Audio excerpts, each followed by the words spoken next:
आज का जो विषय है वो काफ़ी विशेष है, स्पेशल है। इस विषय में हम बात करने वाले हैं law of attachment versus law of resistance. हमारे जीवन में सबके में ये प्रॉब्लम होती है, स्पेशली आप में, कि भाई हम कुछ शुरुआत करते हैं, लेकिन जैसे हम उसकी कुछ शुरुआत करते हैं हम तुरंत इमीडिएटली उससे डिस्ट्रैक्ट हो जाते हैं और फिर हम वो चीज़ वापस दोबारा कर ही नहीं पाते। जैसे जिमिंग हो गई, मार्केटिंग की किताबें हो गई, कोई भी कंस्ट्रक्टिव काम जो हम जानते हैं कि हमें आगे लेके जाएगा, लेकिन कहीं ना कहीं हम उसको छोड़ के तमस की तरफ चले जाते हैं, यानी अय्याशियाँ, नेटफ्लिक्स, सोशल मीडिया, इन सब चीज़ों में। तो आज इसमें हम बात करेंगे कि कैसे मैंने अपने दिमाग को नियंत्रित किया, कैसे एक ऐसा लॉ डिस्कवर हुआ जहाँ पे आपके परकच्चे हिल जाएंगे अगर आप जान जाओगे इसको तो। और ये जो भी मैं बता रहा हूँ कम से कम $1 मिलियन एडवाइस है, लेकिन यहाँ पे मुझे एक फूटी कौड़ी नहीं मिलने वाली है। अब चालू करते हैं इसको। करीबन कई बार मैंने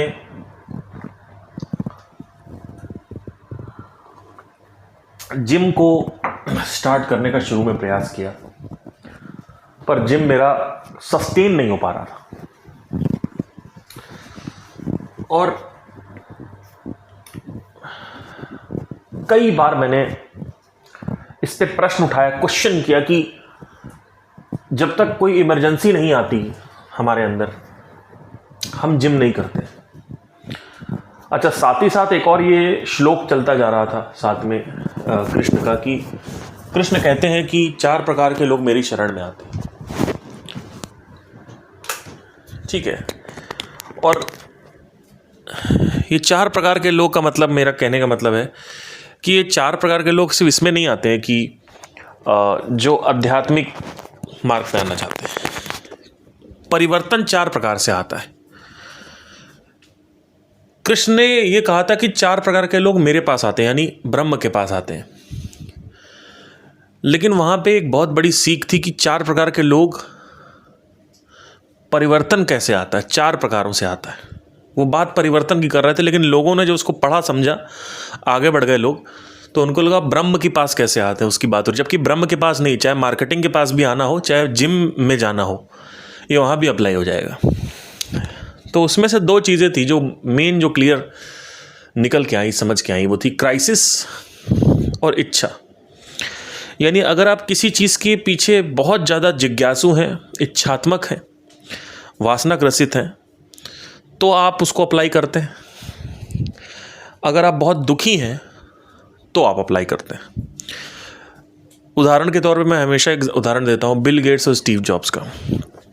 बिल गेट्स के पास पैसा था, लेकिन उनको एक मिशन बनाना था, एक कुछ कंप्यूटर बनाना था, उनको एक वासना बनानी थी, अपनी वासना थी उनके अंदर, उनको एक गोल अचीव करना था, और पैसे की कमी नहीं थी। हार्वर्ड यूनिवर्सिटी का पढ़ा हुआ स्टूडेंट था, और फाइनली उसने माइक्रोसॉफ्ट डिस्कवर किया। वेरे स्टीव जॉब्स जो थे, वो, उनके बायोलॉजिकल फादर कोई और थे। शुरू से ही पैसे की, बहुत मिडिल क्लास के आदमी थे, पैसे की दिक्कतें थीं, और वो कुछ ना कुछ पैसा कमाना चाहते थे। मार्केटिंग में शुरू से उनका वैसे इंटरेस्ट रहा था, लेकिन कहीं ना कहीं जो ड्राइविंग फैक्टर था वो दुख था, अगर उनकी बुक पढ़ेंगे तो। तो ड्राइविंग फैक्टर क्या होना चाहिए? ड्राइविंग फैक्टर या तो बर्निंग डिज़ायर होना चाहिए, और या फिर आपका दुख होना चाहिए। अब दुख तो हर किसी के जीवन में नहीं आ सकता उस लेवल पे। इसी वजह से इस लॉ का निर्माण हुआ। इस लॉ को समझना बहुत ज़रूरी है। लॉ जो है ये स्पेशली सक्सेस के स्तर पे काम करता है मोस्टली। वैसे तो माइंड के लेवल पे काम करता है, लेकिन इसको आप उदाहरण के तौर पे सक्सेस के स्तर पे भी देख सकते हैं। जब भी हम किसी कंटेंट को कंज्यूम करते हैं, जो भी कंटेंट हम देखना चाहते हैं उसको अगर हम कंज्यूम करते हैं, तो उस कंटेंट के प्रति हमारा जो डिज़ायर है वो बढ़ जाता है, और जो बाकी हमारे जीवन के जो कंटेंट हैं वो गिर जाते हैं। बाकी जो हमारे जीवन के हिस्से हैं वो गिर जाते हैं। जैसे अगर आप बहुत ज़्यादा नेटफ्लिक्स देख रहे हैं, तो आपको एंटरटेनमेंट और चाहिए होगा। इट्स लाइक अगर आपने किसी दीवार को टच किया तो 4-5 दीवारें और बन गई, मतलब एक दीवार टच करी तो 4-5 दीवारें और बन गई, 5 को टच किया तो 25 बन गई, 25 को टच किया तो 125 बन गई।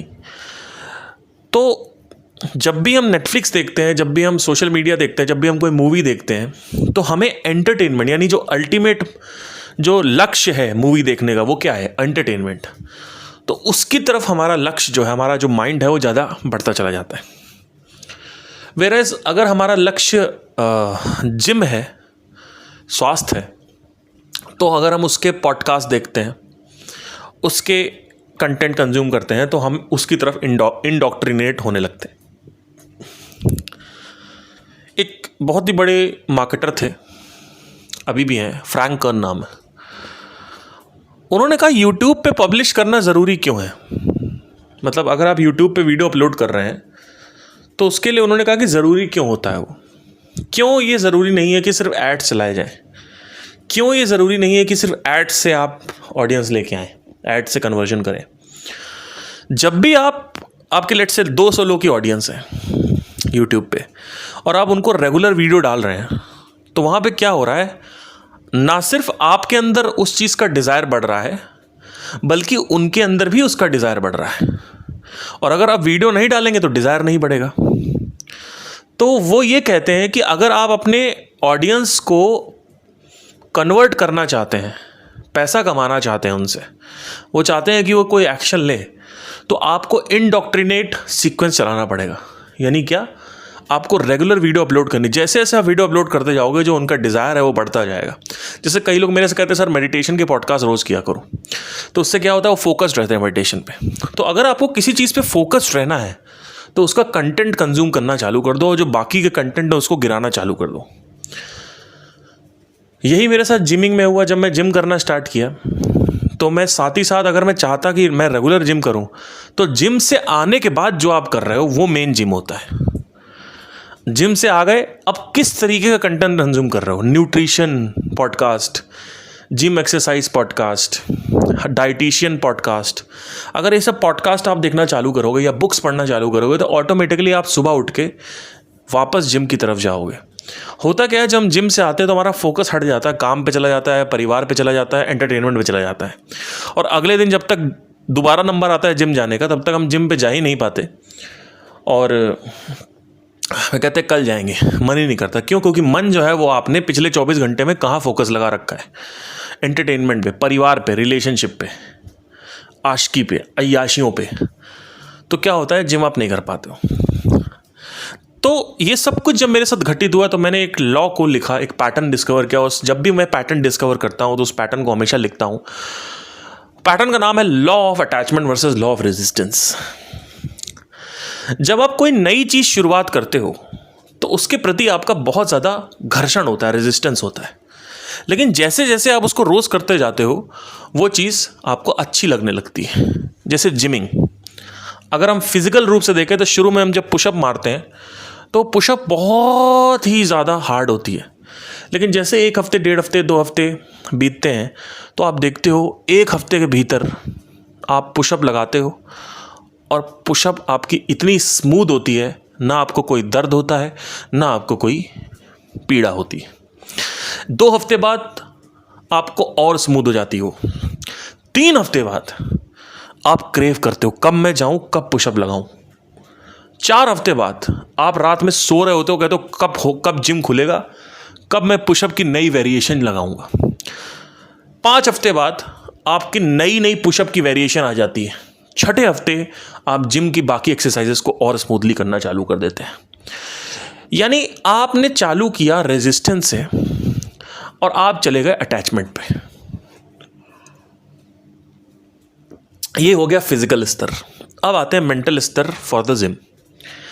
सुबह उठे, मन नहीं कर रहा जिम जाने का, एक दिन चले गए गुस्से में। दूसरे दिन थोड़ा थोड़ा मन हल्का हल्का रेजिस्ट करना बंद कर दिया। मन कर नहीं रहा था, मन was not going for attachment, but मन was also not going for resistance. तीसरे दिन रेजिस्टेंस और कम हो गया। अब आप उठोगे, अपने आप उठोगे। अब आपका ये नहीं होगा अरे यार चलो भाई जिम चलो, ऐसा नहीं करना पड़ेगा। अपने आप अच्छा ठीक है चलो, मन आपका कहेगा अच्छा ठीक है चलो। चौथे दिन आपका मन कहेगा अच्छा ठीक है चलो। पाँचवें दिन आपका मन कहेगा उठो चलो चलो।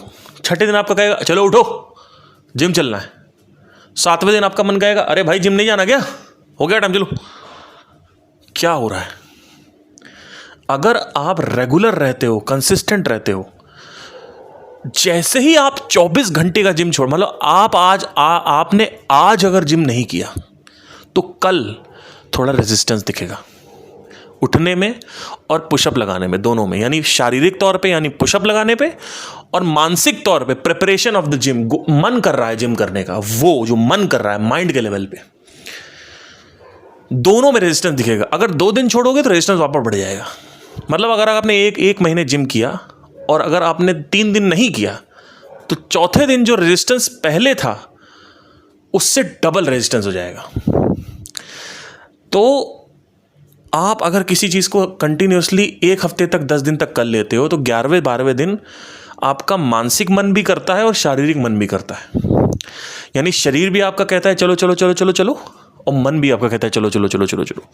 लेकिन जब आप वापस आते हो जिम से और आप उस वक्त एंटरटेनमेंट कंज्यूम करते हो, आप ड्रग्स लेते हो, आप अय्याशियाँ करते हो, तो अगले दिन वापस आपका रेजिस्टेंस गिरता है। क्यों? क्योंकि एक तो ड्रग्स ले रखा आपने, अल्कोहल ले रखा है, तो उससे शरीर से गिरेगा। दूसरा, आपका जो ध्यान है वो जिम से निकलने के बाद संसार पे चला गया। और संसार में जाना कहाँ चाहिए था? कि बुक पढ़ते कोई जिम की, कोई पॉडकास्ट सुनते जिम का। तो ये सारी चीज़ें आपको जिम से विड्रॉल करती हैं। और यही सेम चीज़ होती है मार्केटिंग में। मार्केटिंग की जब आप बुक पढ़ना स्टार्ट करते हैं तो आपको बहुत रेजिस्टेंस आता है, लेकिन जैसे जैसे आप बुक पढ़ते जाते हैं आपके अंदर जो रेजिस्टेंस है वो अटैचमेंट में कन्वर्ट हो जाता है। आपको 2 महीने बाद पता चलता है कि आपको बुक से प्यार हो गया है। अब आप उसी जॉनर की बुक पढ़ते हैं।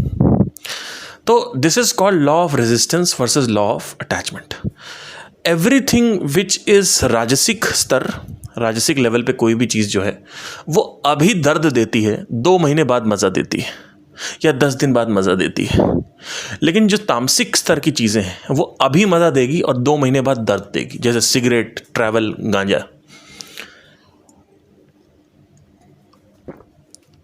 लोग कहते हैं यात्रा तो सात्विक है, यात्रा तो राजसिक है। यात्रा राजसिक नहीं है, यात्रा तामसिक है। यात्रा एक ऐसी चीज़ है जो कि आपकी धज्जियाँ उड़ा सकती है। क्यों? क्योंकि आज आपको पहाड़ों पर मज़ा आ रहा है, वो एडिक्ट हो जाओगे आप उसके। कल वापस आपको पहाड़ पर जाने का मज़ा करेगा। लेकिन आप कहोगे इससे हेल्थ का प्रॉब्लम क्या हो रहा है? उससे हो रहा है, बहुत प्रॉब्लम हो रहा है। आप एडिक्ट बन रहे हो। आपको वही पहाड़ एक पॉइंट पे जाके बोरिंग लगने लगेगा। उसी पहाड़ पे आपको गांजा फूकना पड़ेगा, तब जाके वो पहाड़ अच्छा लगेगा। उसी पहाड़ पे आपको लड़की के साथ बैठना पड़ेगा। उसी पहाड़ पे आपको पता नहीं क्या क्या सोचने का, करने का मन करेगा, तब जाके आपको पहाड़ अच्छा लगेगा। वही पहाड़ है जो अच्छा लग रहा था, आज वही पहाड़ है जहां पे गांजा फूकने का मन कर रहा है।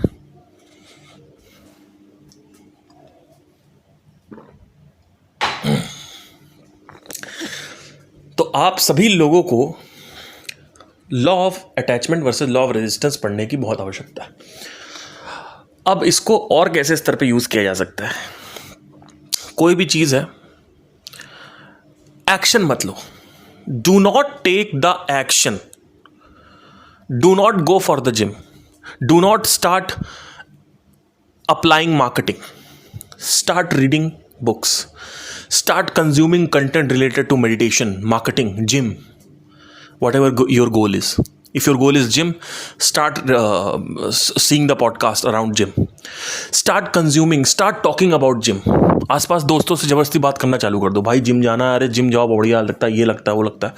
पूरे टाइम वो बात करो जो बात एक्चुअली में आपसे, आपके गोल से रिलेटेड है। और जब उस वहाँ से जिम से वापस आ जाओ तो अगले दिन के प्रिपरेशन के लिए भी आप रात में, स्पेशली रात में सोने से पहले थोड़ा सा जिम का पॉडकास्ट देख लो। जैसे आपको सुबह 6 बजे जिम जाना है तो रात में सोने से पहले 12 बजे या 11 बजे या 10 बजे आधे घंटे का कुछ न्यूट्रिशन से रिलेटेड पढ़ लो कि मैग्नीशियम क्या करता है, मैग्नीशियम कैसे मसल रिकवरी करता है। मैग्नीशियम लेना बहुत ज़रूरी है अगर आप वेट लिफ्टिंग कर रहे हो तो। मैग्नीशियम ऑक्साइड क्या होता है, मैग्नीशियम सिट्रेट, ग्लाइकिनेट, ये सब क्या है, इसमें क्या हेल्प करेगा। तो आप इसका पढ़ना चालू करोगे, आपको पता चलेगा अरे वाह ये तो बड़ा अच्छा है। राज शमानी के पॉडकास्ट है, रणवीर अलाहाबादिया के पॉडकास्ट है हमारे इंडिया में, बाहर जो रोगन के पॉडकास्ट है वो पढ़ना चालू कर दो। वीडियो फॉर्मेटिंग करना है तो वीडियो फॉर्मेटिंग में ही करना चालू कर दो, कोई दिक्कत की बात नहीं है। बुक्स मत पढ़ो, केवल वीडियो फॉर्मेटिंग करो। तो ये चीज़ें जो हैं वो थोड़ा समझना आवश्यक है आप लोगों के लिए। अगर आपको तो कंटेंट कंज्यूम करो पहले, do not apply it, consume the content. Content consume करने से डिज़ायर जो है वो इच्छा से वासना की तरफ जाता है, यानी विश से इंटेंस डिज़ायर की तरफ की यात्रा हो जाती है। जैसे जैसे आप कंटेंट डालते जाओगे, कंज्यूम करते जाओगे, आपके अंदर विश की तरफ से इंटेंस डिज़ायर की तरफ यात्रा बढ़ती जाएगी। तो ये था पूरा podcast. Thank you so much, take care.